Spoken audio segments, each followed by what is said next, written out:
Okay, so here's a problem. Naglalaro ka sa phone mo ng matagal and umiinit na siya. So you get yourself one of these para mapalamig ang phone mo.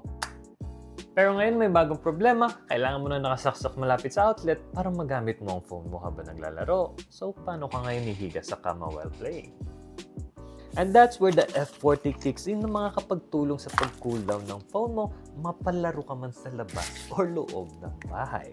With this, I can get some more freedom while playing games and hindi naman siya ganun kalaking harang while playing, and as well as hindi naman din siya ganun kabigatan na sobra para maging strenuous sa kamay mo. The way this works is that we have this cooler itself and a magnetic pin para makabit mo yung pinaka-battery niya to start the cooler. Also, mas prefer kung naka-off lang yung light kaysa sa nag-RGB on the way. It also has different fan speeds na pwede mong pagpilian, and it does get really cold. Also, hindi lang naman limited sa gaming ang pwedeng use case ng cooler na to kasi one, tulad ng iPad ko na to, it gets hot when I'm doing some editing with it, kaya nakakatulong na malaki ang cooler para sa pagpapalamig nito.